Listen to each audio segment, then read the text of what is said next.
Assalamualaikum warahmatullahi wabarakatuh. Perkenalkan saya Susrayanti, calon guru penggerak angkatan 9 dari UPT SD Negeri 20 Sitiung, Kabupaten Damasraya, Provinsi Sumatera Barat. Izinkan saya memaparkan aksi nyata saya modul 1.4 tentang budaya positif. Perkenalkan, beliau berdua adalah fasilitator dan pengajar praktik saya, yaitu Bapak Sutikno dan Bapak Rinaldi.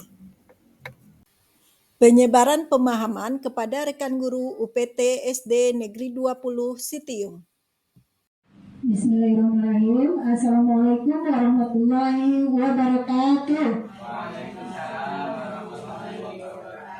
Alhamdulillah wa syukurillah, kita bersyukur selalu kepada Allah atas segala nikmat yang telah kita terima, yaitu nikmat iman, nikmat Islam, dan nikmat kesehatan, sehingga kita dapat berkumpul di kelas 5B untuk mempresentasikan dan menseminasikan modul 1.4 tentang budaya positif, yang ini akan menjadi tugas saya, yaitu tugas aksi nyata pada modul 1.4 ini.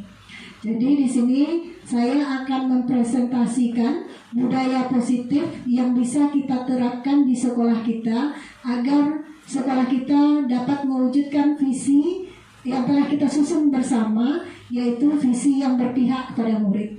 Kita lihat Ibu Bapak. Dan ini saya merupakan calon guru penggerak angkatan 9. Kita akan melakukan ice breaking dulu. Nah, sudah siang, kita ice breaking dulu. Kita tangan kanan dulu, Bu Bapak. Kita mulai yang sebelah ini dulu. Kita ikuti.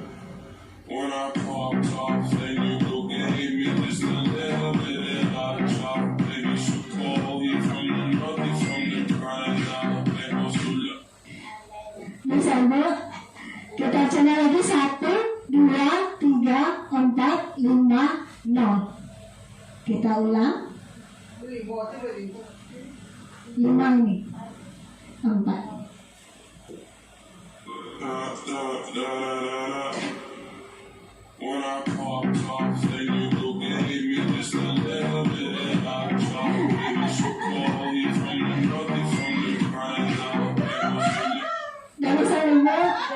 Dan kita coba yang mudah lagi.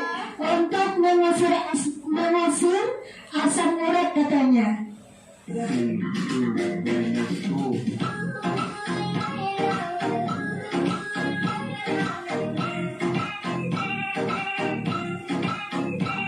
Nah, ini mudah. Kita ulang lagi, Bu, supaya adil.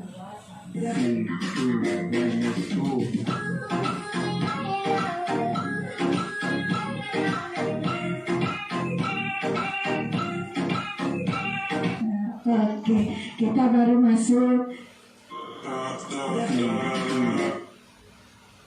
Nah, kita masuk kepada materi. Sebelum kita beranjak, kita masuk tujuan pendidikan dulu. Tujuan pendidikan menurut Bapak Ki Hajar Dewantara, yaitu menuntun segala kodrat yang ada pada anak-anak agar mereka dapat mencapai keselamatan dan kebahagiaan yang setinggi-tingginya, baik sebagai manusia maupun sebagai anggota masyarakat. Oleh sebab itu, pendidik hanya dapat menuntun tumbuh atau hidupnya kekuatan kodrat yang ada pada anak-anak agar dapat memperbaiki lakunya, tetapi bukan dasarnya hidup dan tumbuhnya kekuatan kodrat anak. Jadi, tujuan pendidikan itu kita hanya menebalkan garis-garis yang sudah ada pada anak. Kita tidak bisa merubah diri anak seutuhnya. Kita hanya dapat menumbuhkan nilai-nilai positif yang ada pada diri anak, dan kita harapkan yang nilai negatif tidak tumbuh. Itu tujuan pendidikan menurut Bapak Ki Hajar Dewantara. Kita lihat selanjutnya, budaya positif. Apakah ibu-ibu sudah ada yang tahu itu budaya positif? Ada Bapak? Belum. Kita lihat budaya positif itu nilai atau kebiasaan di sekolah yang berpihak pada murid agar mereka dapat berkembang menjadi pribadi yang kritis, penuh hormat, dan bertanggung jawab sesuai dengan profil pelajar Pancasila. Jadi budaya positif ini kita terapkan untuk mencapai visi yang telah kita tetapkan sesuai dengan profil pelajar Pancasila. Jadi kita harapkan nilai-nilai positif tumbuh pada anak kita dengan menerapkan budaya positif ini. Kita lihat selanjutnya. Konsep utama budaya positif. Di sini kita akan membahas 7 konsep utama. Yang pertama yaitu perubahan paradigma belajar. Yang kedua, disiplin positif.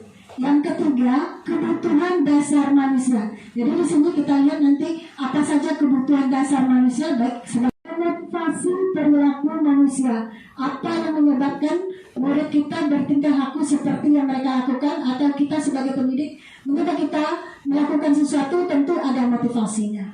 Kita lihat lagi restitusi posisi kontrol guru. Jadi kita punya kontrol guru. Nanti kita akan bahas lebih lanjut. Lalu ada keyakinan kelas. Apakah ibu sudah membuat keyakinan kelas di sini? Sudah, alhamdulillah. Karena SD kita merupakan SD yang sangat berpihak kepada murid. Dan kita mulai dari keyakinan kelas ini kita mewujudkan visi kita. Lalu ada segitiga restitusi. Mungkin ini ada yang sudah tahu, ada yang kita sama-sama belajar bersama. Kita lihat pembelajaran dengan paradigma baru. Kita lihat di sini, pembelajaran dengan paradigma baru merupakan pembelajaran yang dirancang berdasarkan prinsip pembelajaran berdiferensiasi. Apa itu, Bu? Berdiferensiasi. Ada yang tahu? Berapa sih? Pembelajaran berdiferensiasi. Dari belajar yang berbeda. Dan kita melakukan pembelajaran terhadap murid kita sesuai dengan kebutuhan murid kita. Kita kebutuhannya ada yang belajar dengan kinestetik, ada yang audio visual, ada yang audio, ada yang visual. Jadi kita gaya belajarnya sesuai dengan kebutuhan siswa kita yang berbeda-beda dan unik. Kita lanjut lagi. Ini kita terapkan pembelajaran diferensiasi sesuai dengan visi kita kemarin, yaitu profil pelajar Pancasila. Ada berapa itu dimensinya?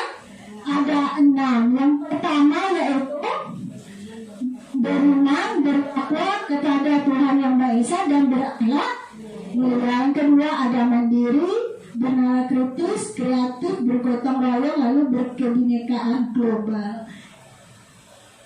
Nah, ini kita lihat dulu miskonsepsi atau pandangan konsep kita yang salah tentang teori kontrol. Kita sering berpendapat guru itu bisa mengontrol murid, padahal itu hanya ilusi, hanya khayalan kita. Kita tidak bisa mengontrol murid kita.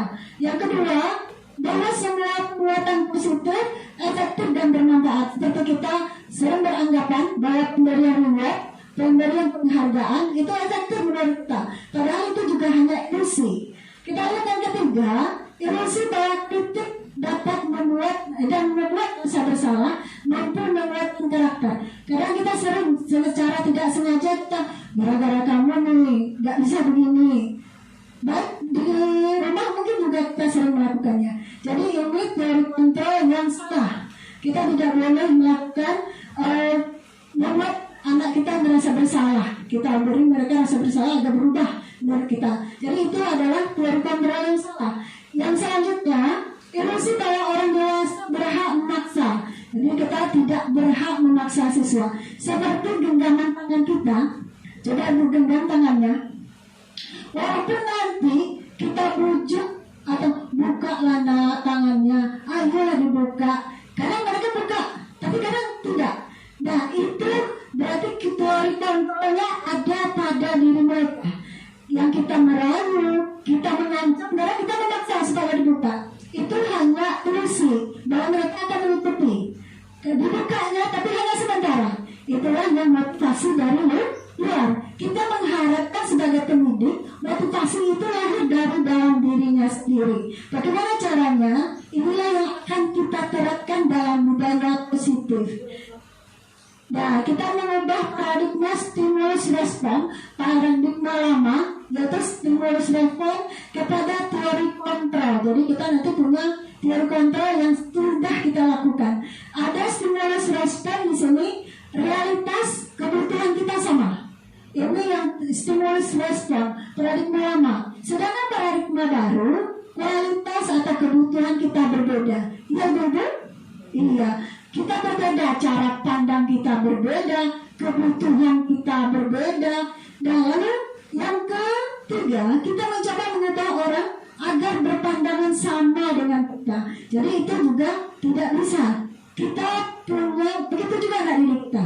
Mereka punya pandangan masing-masing. Jadi mereka melakukan yang benar, melakukan yang salah, mereka pasti punya alasan. Dan inilah peran kita, bagaimana kita menggali diri siswa kita, mengajak mereka berdiskusi agar perilaku mereka yang salah dapat menjadi berubah dengan kesadaran mereka sendiri, tanpa kita paksa, tanpa kita kasih reward. Nah, ini nanti akan kita bahas lebih lanjut. Kita lihat lagi, ada disiplin positif. Ini yang dapat merubah kebiasaan siswa kita. Kita lihat, disiplin itu berasal dari kata disiplina. Jadi disiplina itu adalah belajar. Jadi bukan aturan. Jadi disiplina ini artinya belajar dari yang salah ke menjadi yang benar. Kita memperbaiki, itulah yang disiplin sebenarnya. Bukan kita mematuhi aturan yang sudah berlaku. Dan kita lihat lagi yang kedua, disiplin positif merupakan salah satu cara penerapan disiplin yang bertujuan untuk menumbuhkan kesadaran. Jadi kesadaran dari diri anak kita sendiri, bukan kesadaran karena kita pengaruhi atau baik kita secara lembut mempengaruhi ataupun dengan secara dipaksa. Nah, kita lihat yang ketiga, sebagai pendidik tujuan kita adalah menciptakan peserta didik yang memiliki disiplin diri. Jadi ini yang kita lakukan di dalam lingkungan sekolah kita nantinya. Kita lihat nilai-nilai kebajikan. Ini sebenarnya nilai kebajikan universal ini sangat banyak, Ibu. Nah, inilah yang akan nanti kita buat nilai kebajikan ini menjadi keyakinan kelas. Jadi nilai kebajikan ini banyak. Yang sesuai yang kita terapkan, yang kita pilih, yaitu nilai kebajikannya adalah profil pelajar Pancasila. Nah, ada lagi IB Primary Years Program atau disingkat PYP. Lalu ada keterampilan hidup, life skill. Nah, ini keterampilan atau nilai-nilai kebajikan yang kita pilih di sekolah kita adalah yang profil pelajar Pancasila. Kita lanjut, kebutuhan dasar manusia. Nah, ini jadi kita sebagai pendidik punya kebutuhan dasar, murid pun punya kebutuhan dasar. Jadi kita saling menghargai kebutuhan dasar manusia. Kebutuhan dasar untuk mendapatkan yang kita inginkan. Apa saja kebutuhan dasar manusia itu? Yaitu ada 5. Yang pertama, bertahan hidup. Ya, kebutuhan kita itu, Bu. Iya, mulai dari makanan, pakaian, tempat tinggal, keamanan, kesehatan. Itu merupakan kebutuhan kita untuk bertahan hidup. Yang kedua, ada kebutuhan rasa kasih sayang dan rasa diterima. Jadi murid kita sangat juga sama dengan kita, membutuhkan rasa dihargai, rasa diterima oleh siapapun, baik oleh pemimpin kita, oleh rekan sejawat. Demikian murid kita juga ingin mereka dihargai, ingin diperhatikan. Nah, kita lanjut yang ketiga adalah penguasaan. Jadi kita ini berbeda-beda. Ada yang keinginannya jadi pemimpin, ada yang ingin harga dirinya tidak injak. Nah, ini kebutuhan dasar manusia dalam penguasaan. Yang keempat yaitu kebebasan. Nah, inilah yang kita pakai, kebutuhan dasar manusia kebebasan ini yang kita kebutuhan kesenangan, baik untuk tertawa, humor, ada yang melakukan hobi, itu kesenangan. Kita lanjut, motivasi perilaku manusia. Yang pertama, untuk menghindari ketidaknyamanan atau hukuman. Sama dengan kita datang ke sekolah. Kalau kita ada yang datang ke sekolah memang karena kesadaran dirinya, bukan karena nanti dikasih reward oleh kepala sekolah, atau bukan karena takut dihukum. Demikian pula kita harapkan siswa kita tidak takut dihukum untuk datang ke sekolah. Lanjut yang kedua, untuk mendapatkan imbalan penghargaan dari orang lain. Jadi dua ini merupakan motivasi dari luar atau extrinsic. Lanjut kita lihat, inilah yang kita harapkan. Motivasinya yaitu untuk menjadi orang yang mereka inginkan dan menghargai diri sendiri dengan nilai-nilai yang mereka percaya. Jadi mereka tidak dipengaruhi oleh apapun. Inilah yang mulai dari motivasi dari dalam dirinya. Kita lihat selanjutnya, kita lihat perbedaan hukuman. Kita lihat lagi perbedaannya dengan konsekuensi dan restitusi. Di antara ketiga ini yang terbaik yang kita lakukan adalah restitusi. Kita lihat satu-satu. Hukuman tidak terencana atau tiba-tiba. Jadi misalnya siswa datang terlambat, kita suruh pilih daun kering. Karena tidak ada dalam peraturan kita tiba-tiba. Itu kita akan namakan hukuman. Atau kita suruh mereka hormat bendera. Itu hukuman. Lalu yang sedangkan konsekuensi dia terencana atau disepakati sesuai dengan peraturan. Itu perbedaan hukuman dan konsekuensi. Jadi ini disepakati. Nah, kita lihat yang ketiga, inilah yang terbaik. Restitusi, proses menciptakan kondisi bagi murid memperbaiki kesalahannya. Jadi mereka kita minta nanti apa yang telah mereka lakukan, mereka refleksi apakah sudah benar atau salah. Lalu kita mengajak mereka mengobrol. Lalu kita lakukan nanti ada 3 tahapannya. Nanti kita sampai ke sana. Nah, kita lihat 5 posisi kontrol guru. Kita berada di tahap yang mana, Ibu? Kita lihat yang pertama itu penghukum. Setiap anak salah, kita hukum. Namanya kita berada dalam posisi kontrol penghukum. Yang kedua, pembuat merasa bersalah. Misal anak kita pergi lomba. Nah, karena kamu tidak belajar baik-baik, kan tidak menang kita. Itu pembuat rasa bersalah. Nah, yang ketiga ada teman. Kita kalau sebagai teman sering memaafkan ketika anak salah, kita maafkan saja. Itu peran kita dari kontrolnya sebagai teman. Yang keempat ada pemantau. Pemantau ini selalu mengingatkan aturan-aturan yang ada di sekolah kita itu apa saja. Sering kita ingatkan sama siswa kita. Yang terakhir ada manajer. Nah, posisi kita harapkan nanti semuanya menjadi manajer. Jadi manajer tidak hanya pada perusahaan, tapi kita guru juga harus berada pada posisi kontrol sebagai manajer. Nah, oke gitu. Kita lihat, tadi sudah kita lihat 5 posisi kontrol. Apa saja, Ibu? Pertama, penghukum. Kedua, pembuat rasa bersalah. Ketiga, teman. Keempat, pemantau. Terakhir, manajer. Jadi kita harapkan manajer. Kita lihat kasusnya. Misalnya ada siswa tidak memakai atribut lengkap saat upacara. Apa yang kita lakukan? Coba Ibu lihat. Hormat pada bendera selama 30 menit misalnya. Ini posisi kita di mana, Ibu?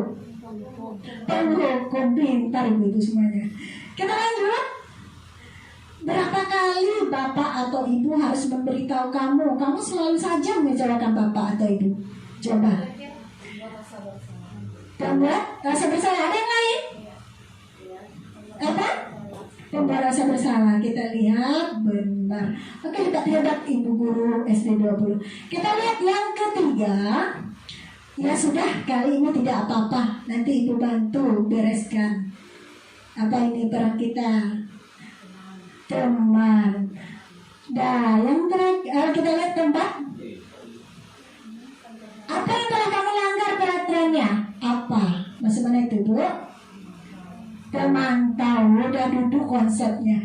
Kita lanjut yang terakhir. Ini pertanyaannya. Apa yang kita yakini? Apa kamu meyakininya? Nah, ini posisi kita manajer. Jadi ini posisi kita yang terbaik yang harusnya kita lakukan.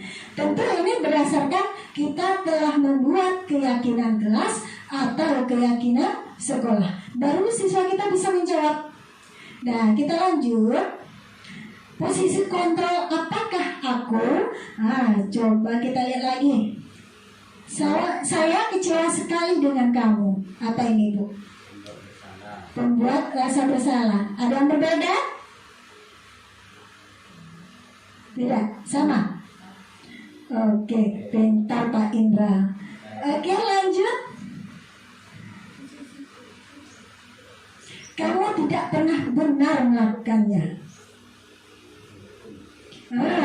Penghukum.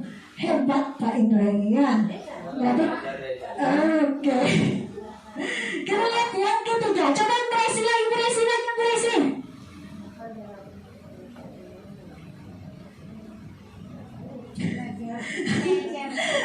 Apa ini, Bu?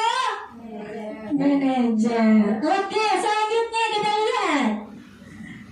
Ayo lakukan demi Bapak atau Ibu guru. Teman. Oke, kita lihat yang terakhir. Kamu tidak akan mendapatkan nilai jika tidak mengerjakan tugas. Apa itu? Pembalasan bersalah, hukuman. Nah, di sini ada beda ya, Bu. Penghukum berbeda.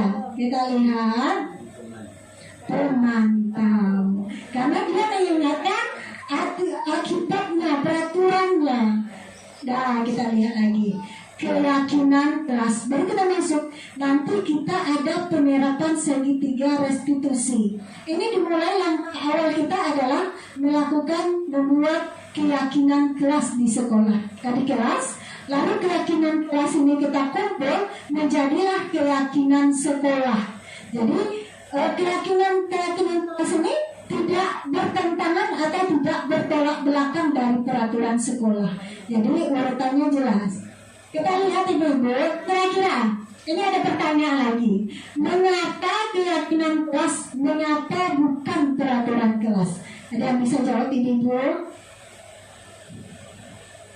Kalau peraturan satu arah yang karena dapat depannya. Oke,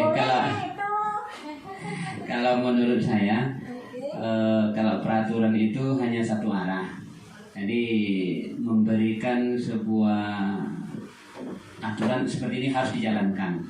Tapi kalau keyakinan sekelas dibuat bersama-sama dan diyakinkan bersama-sama bahwa itu adalah untuk kita dan dari kita semua. Nah, benar sekali. Keyakinan kelas itu kita melibatkan semua pihak sekolah. Kalau keyakinan sekolah, kalau keyakinan kelas kita libatkan semua murid kita di kelas untuk membuat keyakinan apa yang mereka percaya, yang akan mereka lakukan untuk mewujudkan budaya positif. Lalu peraturan kelas hanya kita menetapkan mungkin guru-guru. Nanti siswa harus mengikuti. Itu yang peraturan kelas, hanya bersifat satu arah memutuskan. Kita lihat lagi keyakinan kelas. Apa itu keyakinan kelas? Keyakinan kelas adalah kesepakatan kelas yang berisi aturan untuk membantu murid dan guru bekerjasama membentuk kegiatan belajar mengajar yang efektif. Jadi keyakinan kelas kita bagaimana kelas kita menjadi nyaman, aktif dalam pembelajaran. Kita minta keyakinannya sama siswa. Kita lihat lagi pembentukan keyakinan kelas. Ini ada pertama bersifat abstrak, cukup ringkas, tidak usah panjang-panjang supaya mudah diingat. Lalu berupa pernyataan universal, secara umum dia mengatakan. Jadi kalimatnya tidak panjang, tapi dia cukup ringkas dan tepat. Misalnya, kita mau anak kita atau siswa kita yaitu membuat peraturan tidak boleh memakai kalimat negatif. Contoh tidak, jangan, itu tidak boleh. Jangan buang sampah, itu kita ganti dengan jagalah kebersihan. Sudah tercakup semuanya di sana. Jaga kebersihan seperti menjalankan tugas piketnya, lalu jaga kebersihan, buang sampah pada tempatnya. Jadi kalimatnya universal, jadi tidak terlalu banyak keyakinan kita, supaya siswa mudah mengingat peraturan kelas yang telah mereka yakini. Lalu dibuat dalam pernyataan positif sudah sedikit saja agar mudah diingat, sesuai kondisi kelas dan sekolah sehingga mudah diterapkan. Semua warga sekolah, kelas dilibatkan saat membuat keyakinan kelas. Kita lihat lagi segitiga restitusi. Ini yang dari awal sudah disampaikan. Segitiga restitusi yaitu suatu proses dialog yang dijalankan oleh guru supaya dapat menghasilkan murid yang mandiri dan bertanggung jawab. Jadi tidak ada lagi nanti pemberian hadiah, pemberian reward, pemberian hukuman, tidak ada lagi. Dengan kita menjalankan segitiga restitusi, syaratnya sudah ada keyakinan kelas atau keyakinan sekolah kita. Baru bisa kita menerapkan segitiga restitusi. Nah, kita lihat yang pertama yaitu menstabilkan identitas. Apa itu yang termasuk menstabilkan identitas? Kita lihat nanti lebih dalam. Yang kedua, validasi tindakan yang salah. Lalu yang ketiga, ada menanyakan keyakinan. Jadi mereka kalau sudah kita buat keyakinan kelas, mereka bisa menyebutkan keyakinan kelas mana yang mereka langgar atau tidak dilakukan dengan baik. Kita lihat, menstabilkan identitas, yaitu berdasarkan prinsip membuat kesalahan adalah bagian dari proses pembelajaran. Jadi kita berpandangan bahwa salah itu tidak apa-apa, karena berbuat salah itu semua manusia pasti berbuat salah. Tinggal bagaimana kita memperbaiki kesalahannya. Ini kalimat-kalimat yang bisa kita gunakan ketika kita menstabilkan identitas dengan siswa. Contoh, berbuat salah itu wajar. Tidak ada manusia yang sempurna. Ini bisa kita gunakan Bapak Ibu. Lalu ada validasi tindakan yang salah, yaitu berdasarkan prinsip perilaku berupaya memenuhi suatu kebutuhan tertentu. Kita lihat kalimatnya, kamu pasti punya alasan mengapa melakukan hal itu. Lihat lagi, padahal kamu bisa melakukan yang lebih buruk dari ini ya. Jadi kita tidak menghukumnya dengan kalimat-kalimat yang dapat menghukum mereka secara verbal atau secara mental. Itu yang membuat rasa bersalah tadi. Jadi kita tanyakan kepada mereka apa alasannya melakukan kesalahan tersebut. Lalu yang terakhir, menanyakan keyakinan. Keyakinan mana yang telah mereka langgar dari yang kita sudah buat bersama-sama di kelas. Lanjut, ini kalimatnya. Apa keyakinan kelas kita? Kita tanyakan. Lalu nilai-nilai apa yang telah disepakati bersama? Lalu seperti apa gambaran sebuah kelas yang ideal bagi kamu? Jadi ini kita minta pendapat dari siswa kita. Jadi kita mengadakan dialog dari hati ke hati, sehingga mereka mempunyai alasan. Nah, ini contoh video yang menggunakan segitiga restitusi ketika menyelesaikan masalah. Kita lihat sama-sama ini.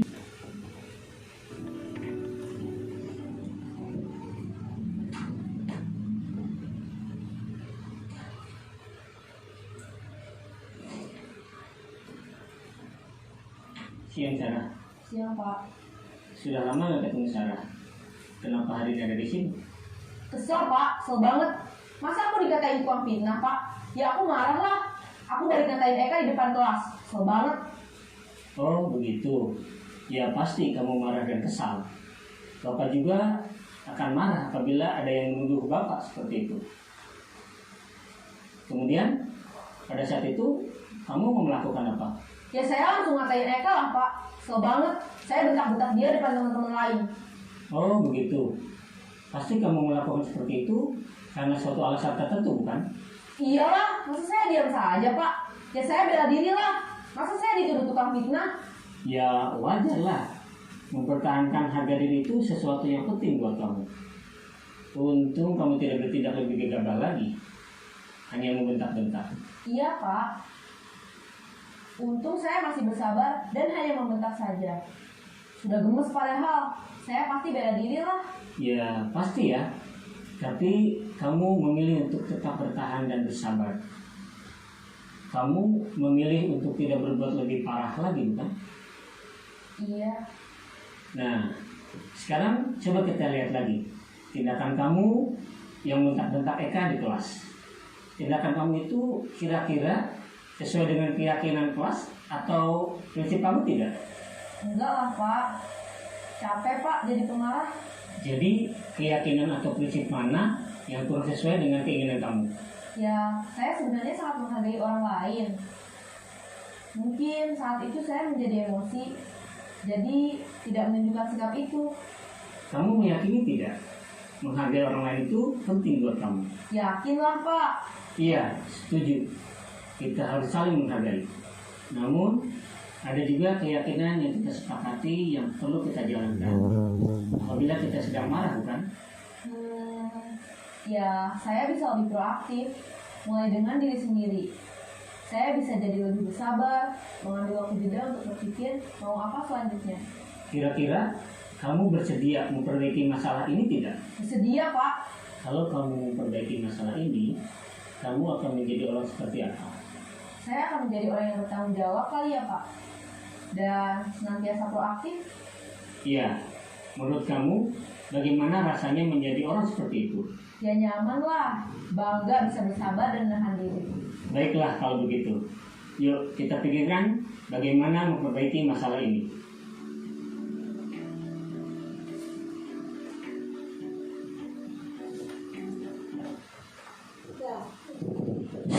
Itulah penyelesaian masalah dengan segitiga restitusi, Ibu Bapak. Nah, kalau kita pertama menanyakan apa alasan mereka melakukannya, lalu bagaimana dengan keyakinan kita, sehingga mereka dapat memikirkan sendiri solusi dari masalah mereka. Karena kita semua pasti mempunyai alasan yang kita lakukan, baik itu salah maupun benar. Nah, itu mungkin yang dapat saya sampaikan pada kesempatan ini. Kesimpulannya, dalam penerapan program disiplin positif, hendaknya guru memiliki standar kepribadian, profesional, dan sosial yang baik, mana guru mampu merefleksikan dirinya dalam posisi kontrol saat ini, bagaimana perjalanan dirinya sebagai anom, yaitu manajer tadi, yang menuntun murid-murid menjadi insan yang mandiri, merdeka, dan bertanggung jawab. Itu kesimpulan dari kegiatan kita hari ini. Dan akhir kata, kalau ada saya salah dalam menyampaikan materi, saya mohon maaf yang sebesar-besarnya. Dan apakah ada yang ingin ditanyakan? Oke. Terima kasih atas partisipasi dari teman-teman semua yang sudah bersedia membersamai kegiatan saya ini. Semoga apa yang kita lakukan memang untuk dapat mewujudkan peserta didik kita yang menjadi sesuai dengan visi sekolah kita, yaitu mewujudkan siswa atau murid yang religius, berkarakter, sesuai dengan profil pelajar Pancasila. Akhir kata, Assalamualaikum warahmatullahi wabarakatuh. Waalaikumsalam warahmatullahi wabarakatuh. Testimoni rekan sejawat. Warahmatullahi wabarakatuh. Saya Fitria Elvi SPD, rekan sejawat dari Ibu Susrayanti SPD. Ibu Susrayanti merupakan CGP Angkatan 9. Hari ini beliau mengadakan diseminasi tentang budaya positif. Saya selaku rekan sejawat sangat bermanfaat sekali apa yang sudah beliau sampaikan, karena di sini bisa dilihat bahwa selama ini banyak hal yang belum tepat kita lakukan pada murid. Berharap dengan apa yang sudah disampaikan Ibu Susrayanti hari ini bisa memperbaiki kita dalam pembelajaran di kelas, sehingga kita lebih fokus pada pembelajaran yang berpusat pada murid. Terima kasih. Assalamualaikum warahmatullahi wabarakatuh. Assalamualaikum warahmatullahi wabarakatuh. Saya Resi Oktar Sekia, guru SDN 20 Sitiung. Saya adalah teman sejawat dari Ibu Susrayanti CGP Angkatan 9. Pada hari ini telah menjelaskan tentang budaya positif, di mana kami sebagai guru terbantu sekali dan melek akan yang budaya positif yang dijelaskan oleh Bu Susrayanti. Semoga apa yang dijelaskan oleh Bu Susrayanti terrealisasi dan bisa diimplementasikan atau dijelaskan atau dilaksanakan di kelas masing-masing. Terima kasih Bu Susrayanti atas ilmunya. Semoga bermanfaat dan sukses selalu untuk CGP berikutnya. Assalamualaikum warahmatullahi wabarakatuh. Penerapan pemahaman pada murid dengan pembentukan keyakinan kelas. Positif. Nah, untuk melakukan disiplin positif ini, kita sekarang akan membuat keyakinan kelas. Kita lihat keyakinan kelas itu ini yang akan kita laksanakan secara bersama-sama. Sehingga tidak buang sampah sembarangan. Kita ganti kalimat positif jadi apa? Buanglah sampah pada tempatnya. Atau boleh juga jaga kebersihan. Cukup pendek saja. Paham? Baik.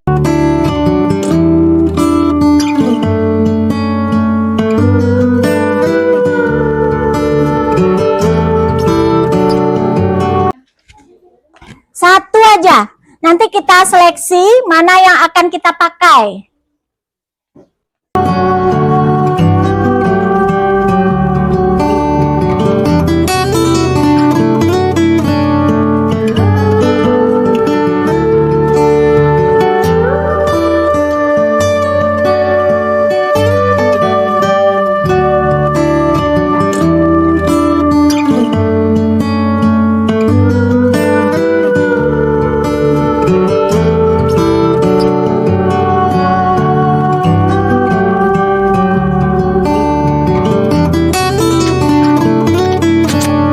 Waktu, jagalah kebersihan. Kita ambil satu, jagalah kebersihan. Datang tepat waktu.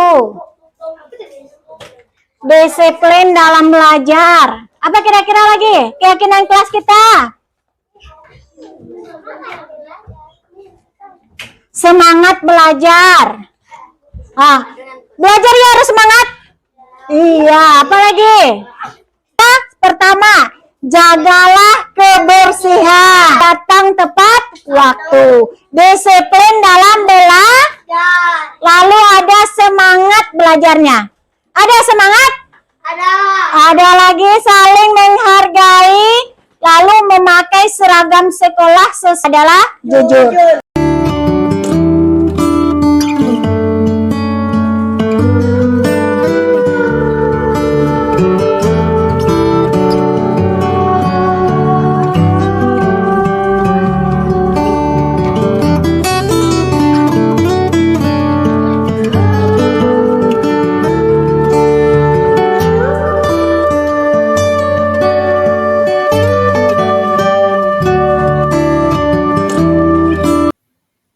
Testimoni murid.